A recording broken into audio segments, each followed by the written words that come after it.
Alright, so I was at the drag strip the other day. My windows have always rolled up slow, but I was at the drag strip the other day and the driver's side would not roll up. It would roll down, but it wouldn't roll up. And the passenger side was working off this switch, no problem. So, first thing I did was I popped this out. It just pops right out. You just pry on it a little bit, and it pops out on those pieces right there, the little clips right there. But anyway, I popped that out. I unplugged the door lock and the window part, and this, somebody's put tape around that, so because they broke the clip on this side, I'm assuming, to get it to stay in there better. But anyway, your adjuster for your rear view mirrors, not sure how that comes off, but it's got a plug-in right there, so I'm just going to unplug it from there. But you pop that out, and then there's this thing here, and it's got a bolt there and a bolt down here, which goes in right there. That's got to come out. And then your door lock piece, it just slides in there and clips in. If you pulled all the way this forward, you can pop it right out, but I kind of slid it back and then pulled on this and it all came off together. I was like, oh no, I probably broke it, but it just, that piece goes in that hole and then it just holds on with these little plastic things. Kind of clips on there.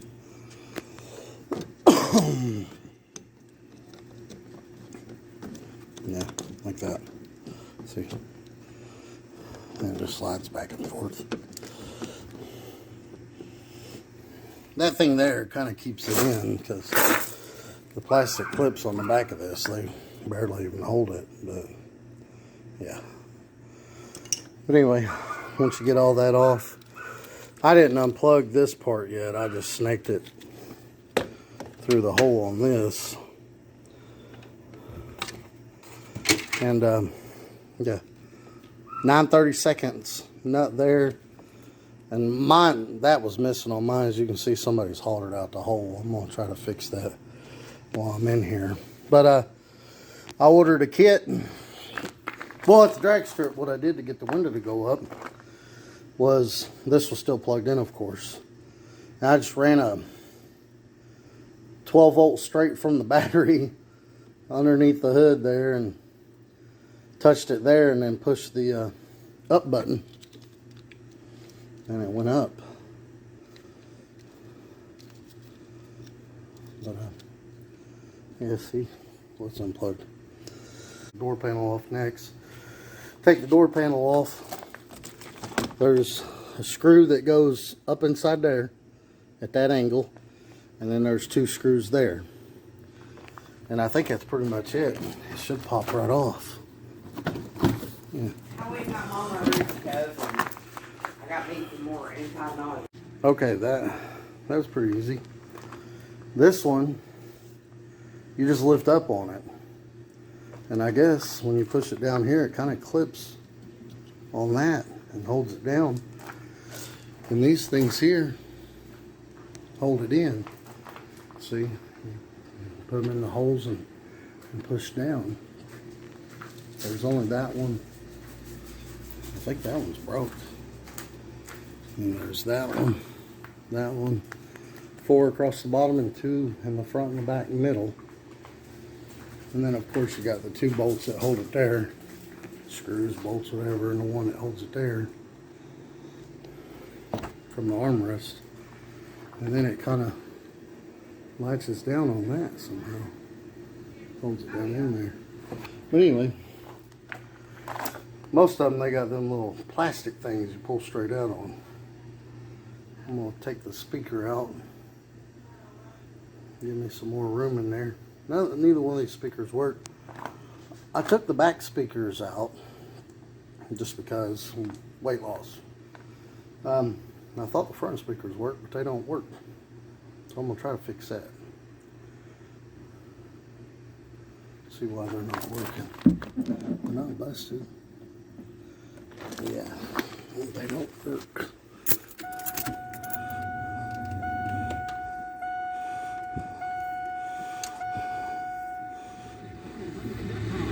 Oh, I was a liar. They did work. That one over there works. You know, and that wasn't working before. Because I was trying to listen to the announcer at the track. Yes, This one's not working.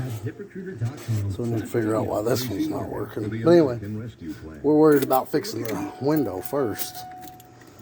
But yeah, let's get a multimeter on this and see how much juice it's getting anyway. I bet it's only getting about 9 volts.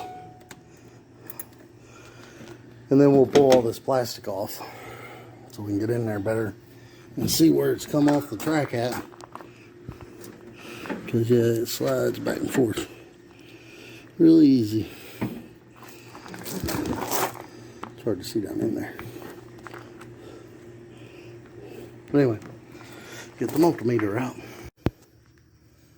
I got the multimeter out just because I wanted to know which one of these did which. And this dark brown, that's your power wire. This dark black is the ground wire. And this is the driver's side. It's a dark blue and a, I don't know, a light, I don't know what the color is. A light green maybe.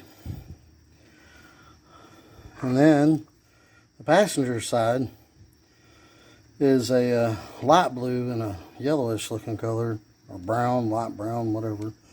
Kind of colorblind. But anyway, put power to this one, ground to this one, it goes up. You switch it, it goes down. Same thing over here. Power to the blue one, ground to that one, it goes up. Switch it, and it goes down. But I just want to know what those was.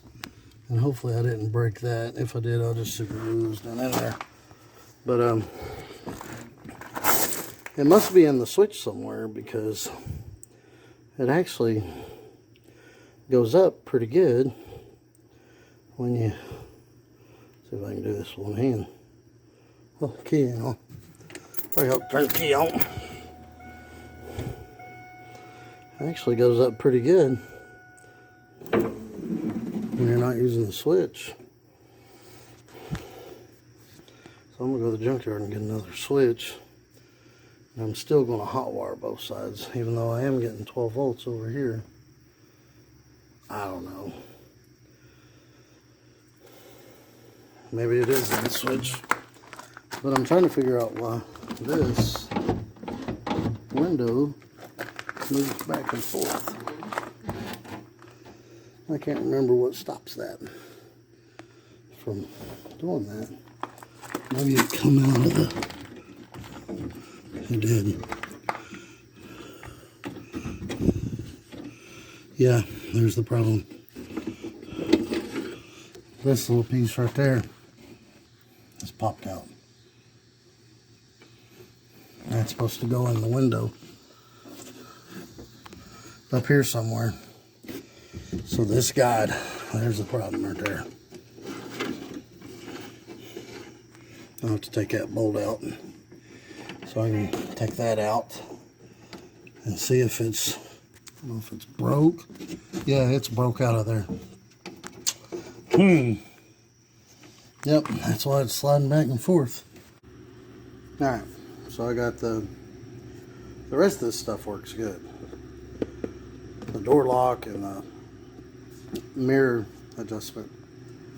So I just took this out, which is real easy to do. I just took a really small screwdriver and stick that on the ledge and popped it out from these pieces. And it came right out the other side. Just popped right out. So I need to order one of those. Hopefully they ain't too expensive. But we're going to order one of those, and then we're going to fix the rail. And then I ordered both them hot wire kits. I'm going to do the passenger side. The passenger side is usually the one that needs the hot wire kit, but I ordered 2 of them because I was going to do both sides. But let's try. It's getting 12 volts over there. I just think I had a bad connection here, because you can feel that switch. It's just not right. So I think it's the switch. Shouldn't have ordered those yet. I should have just ordered the one. But we'll get the window switch and both of those in, and I'll just return what I don't need. But get a window switch ordered. I'm gonna go ahead and take that piece out for the rail and see if there's some way I can fab that up to put that back in there. And I'll show you how to take these out real quick. I know how to do that because I did it on that car. So they're pretty much all the same. But anyway, there's this rail in the back. And the Trans Am's got a rail up here. And then you got this scissor thing in the middle and the rail across the top. This pushes it up and down. This keeps it straight. So there's a little spacer here. This little thing, it keeps your window from going all the way up and coming out. So what I'm going to do is I'm going to take a black marker and I'm going to mark that, because I want to put it right back where it was. So I'm going to take that bolt out, which looks like a 10 millimeter or an 8. I'm bad at looking at those anymore. But anyway, take that bolt out, and it's more likely going to slide all the way down. So I'll pull it back up and pull it out the top. And then I'll take this other piece, wherever it went, right here it is. Then I'll pull it out the top. And there's the hole that it's supposed to go in. Oops. Yeah, right there. So let's get that out and see if we can fab something up. Oh hey, on a really cool plus note, I thought the door hinges were bad on this door, because you had to slam it to shut it. And I just accidentally noticed this. Good thing I shut the door. I wasn't even going to shut it. But apparently, the door panel was hitting somewhere. Not sure on what or where, but we'll figure that out. But look. So that's perfect now. He used to always go down the track with it sticking like that, because the door panel wasn't letting it shut all the way. Look at that, barely even closer. So there's nothing wrong with those bushings at all. It's just cool, because replacing those things is a nightmare. I did them on that car, and like never got this side, the driver's side, straight, because it'd been hitting the back. But yeah, that was a nightmare. But that's awesome. I love that that happened and I noticed that. So that's good. Alright, like I said, I marked it. And of course, like I said, slid all the way down there. And I put the nut back in it, and I marked up too. I put a marker there, you can't see because of the light glaring on it.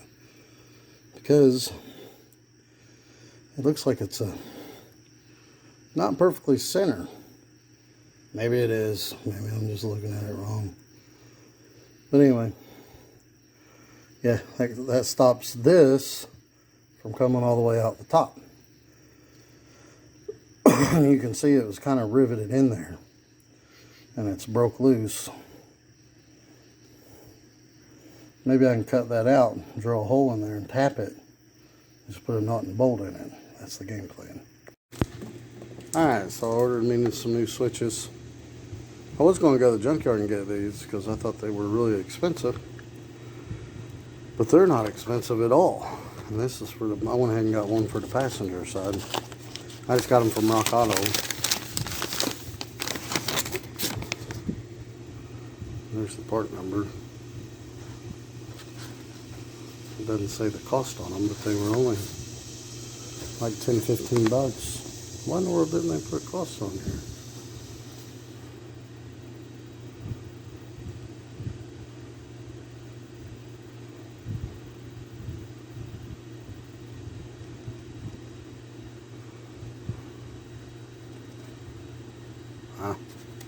Oh well. Anyway.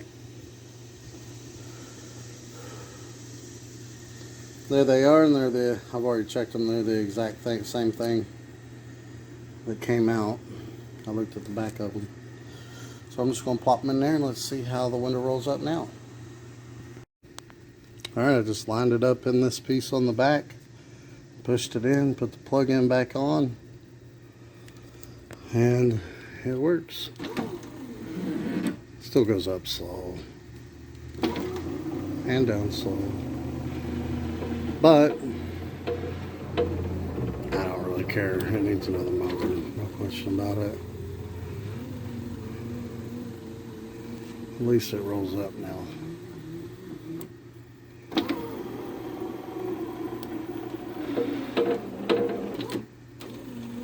It doesn't help that it's not on track back there.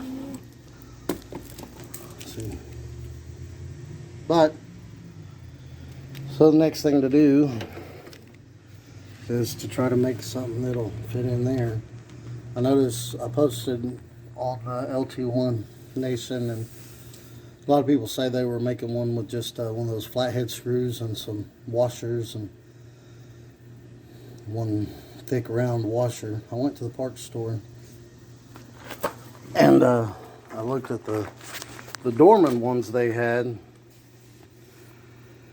in the help center section, but unfortunately none of those fit. So I'm gonna have to make my own.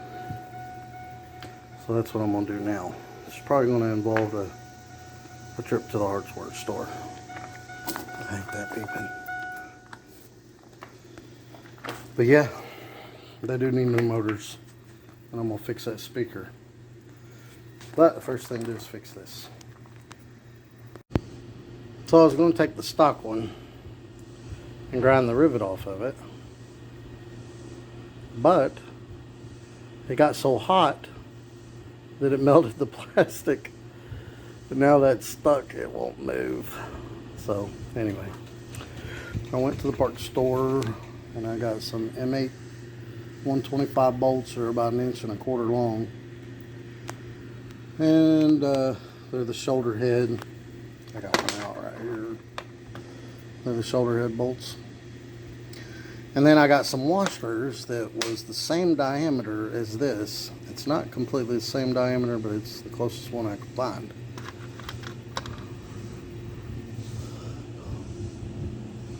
I mean, it's really close. So, and then I got them with a big enough hole in them that they would fit all the way up on the shoulder as close as I could. As close as I could get. I got 4 washers, and I think where that sticks out some, I'm going to have 3. But 4 is about the same thickness as that. But anyway, what we're going to do is we're going to put these washers on here like so. Then we're going to have one bolt here, and then a bolt on the inside, and then a bolt on the outside. That way those 2 bolts can be my adjustment. So you can adjust the window in and out so it seals good on the top of the window, because if you got it too far out, there'd be a gap up there. But let's see how it works. Well, it's in there, and 4 of the washers was too much. I had to take one out, and there is a little bit of back and forth play, but not much. But it slides good. Now what I'm going to do is I'm going to take it back out, and I'm going to soak it in grease, and I'm going to put it back in, and then put another bolt here, another nut here, so I can put this through and put a nut on the other side, and then those 2 nuts will be my adjustment back and forth. Yeah. That's what we've got so far. Alright, Put a bolt there, put a bolt there, and that's going to be my in and out adjustment. So let's go ahead and turn the key on. See, it rolls up a lot better now than it ever did. Still.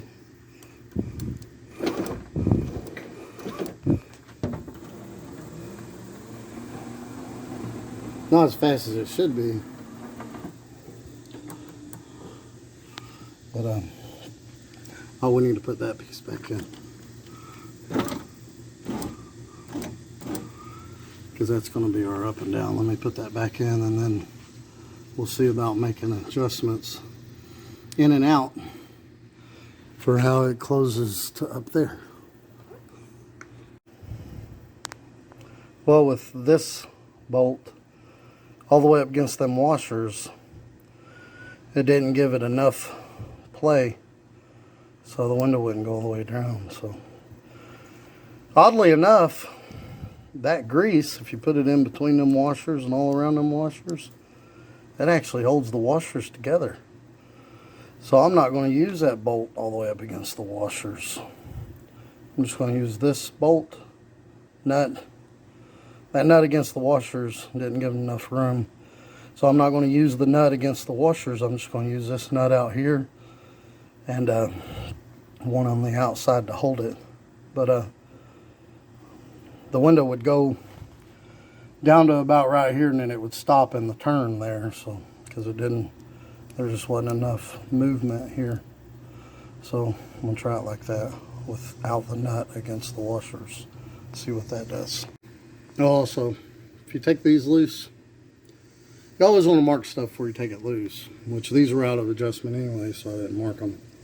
Somebody had been in here before, but if you take those loose, it'll let you rock the window back and forth, and that'll give you more room down here to rock this back and forth.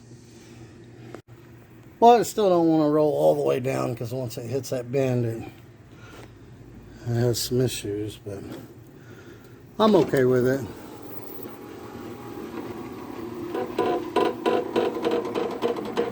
It goes down to about right there. See, it hits that bend right there. I just don't want to go down any further.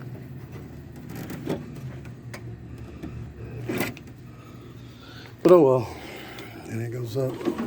Not the fastest. Which it goes up faster when the car started anyway. There's that. And that looks pretty good when it's closed. The good thing to do is like put a piece of paper in between the window and the seal and pull on it. And that'll tell you. It's not going all the way up right here for some reason. But like I said, good enough for me and better than what it was. So I took the other speaker out, and this part right here was pulled off the bracket, and these wires were pulled out of the speaker. So I'm going to put one of them that I took out of the rear. I don't use the rear speakers. I took those out. But I'm guessing the window came down and ripped that out, because even the plug-in was trying to rip out, and I don't know. But anyway, I'm going to put this speaker in there and try to tuck these wires back a little bit better so that don't happen. Put it in where the wires are at the bottom. But it works. It don't sound as good as the passenger side, but I think the reason for that is I think it sounds better once you put it in the hole. But we'll see. Oh, there we go. Speaker works. It's not as loud as that one. Even though the one I took out of it looks just like that one, it's not as loud as that one over there. I might get some aftermarket speakers to put in there.